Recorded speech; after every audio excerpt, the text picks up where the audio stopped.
14th verse and read down to the end, which is the 22nd verse. Because, in this society, you worry about getting a woman pregnant and all that. Well, you ain't going to be worrying about no protection in the kingdom, man. Right. You're going to have all babies all over the place, man. You're going to have children that you don't even know that those are your children, man. Okay? Because in our kingdom, your women are not going to be messing around getting all frustrated with the children either. You're going to have servants, man. I want to mention another movie, all right? I always put the movies in because movies illustrate what I'm saying and what other brothers are saying. Go see the movie, which all of y'all seen. If you ain't seen it, you ain't black or you ain't an Israelite. Coming to America. The first scene of Coming to America, the first maybe 15 minutes, the way he got up in the morning, they had somebody wipe his ass, which that's not going to happen in the kingdom, all right? But everything else, you have women bathing you, talking about the royal penis has been washed and all that, cleaned and all that, man, you know? So that's and then he even had an air about him like he was royal, because he's an Israelite. Eddie Murphy and Arsenio Hall, they're Israelites, man. Oh, and by the way, Arsenio Hall, he was on The Last Apprentice and he won that whole thing, and I saw the whole show, man. He won that whole thing, man. You know, that dude is. Yep, of course. Yep. But another movie besides that one is The Last Emperor. Y'all got to see that movie. You can probably catch it on YouTube. Right. I saw it when it first came out, but they showed you as from the time that he was a baby, all right, until the time he grew up. Now there was a scene when he was about maybe 10 years old where he had this Chinese woman. She looked good too, brother.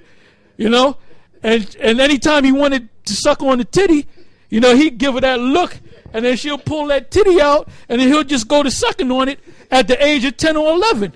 Now, see, if you had a son and you had a woman that came over that was having sex with your son at 10 or 11 years old, they'll lock your ass up. But they didn't do that back then, man. So when he became a grown man, he knew everything about a woman, man. He knew how to deal with women, man.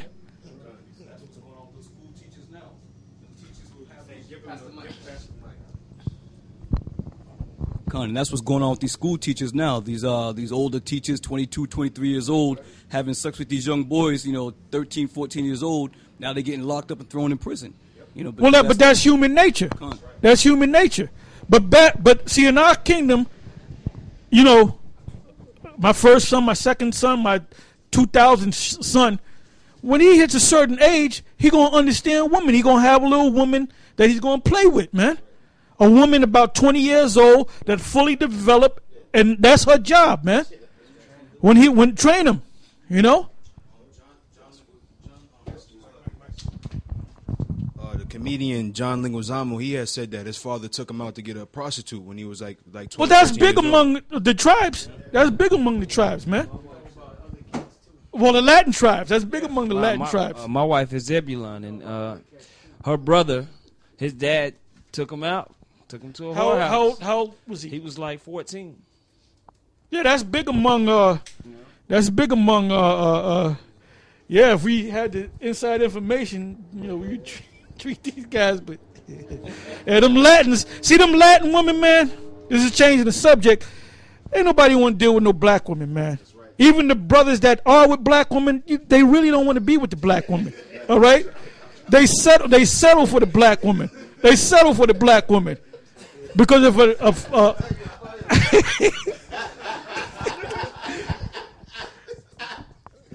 I don't want to hurt no feelings or step on nobody's toes and whatnot, man.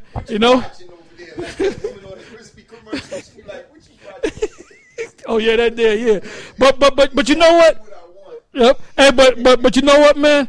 Black men don't want to deal with black women. They settle for them, man. Because if a Puerto Rican, fine-ass Puerto Rican chick or one of them Latin tribes, man, they'll get with that. They'll leave. They'll find a way. They'll start arguments with their black woman to get away from that woman, man. They settle for them, man. But that's just things that we bring out. That's little tidbits of information, nuggets, as the brother said, that we bring out, man. Because that's part of life. When we first started speaking, we used to come out, be on the camp the first year. We used to say, look, if you need a woman, go get you a prostitute. And everybody had a big deal about it, man. You know? But I can go into the scriptures and show you that Judah's Tamar, all right, he popped her, all right. Then he went looking for her. He wasn't all, he said, where's that woman, that harlot? He wasn't ashamed of it because that's what they did. Samson, man, he went into a harlot house and lay with the women all night, man. Then he was so rejuvenated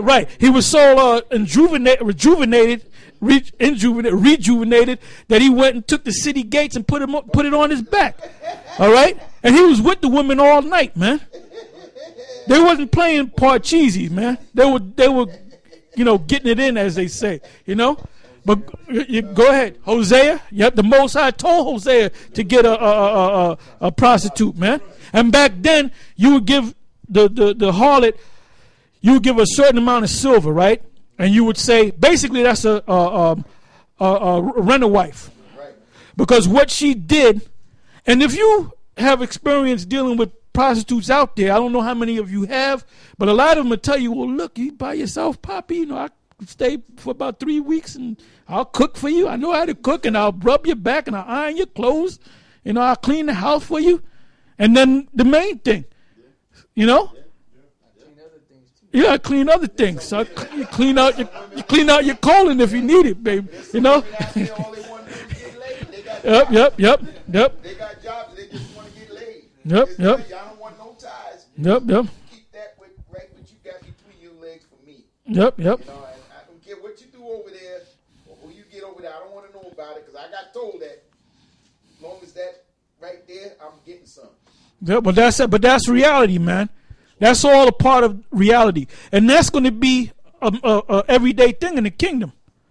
You're going to have as many. If you want 1,000 wives, you can have 1,000 wives. If you want 10,000 concubines, you can have 10,000 concubines, man. See, this white man, this Edomite, he done fucked up every damn thing. That's why we got to get rid of him, man. We got to get rid of him because of his GMOs, genetically modified organisms. They have what's called Prop 37. Y'all know about Prop 37? Google that, man. They're going to court to see, because in every country, China, Russia, every country, if they sell you GMO foods, they got to put it on the label. This is GMO. The only country that don't have to do that is America. So now you got Prop 37 where they're saying, should we vote for it or vote against it, man? Monsanto has spent. Hold up, speak, brother. Yeah, that the food and drug company for the All of them. Well, they spent they spending millions and millions of dollars to block them passing the legislation for them just simply to tell you what's in your food, man.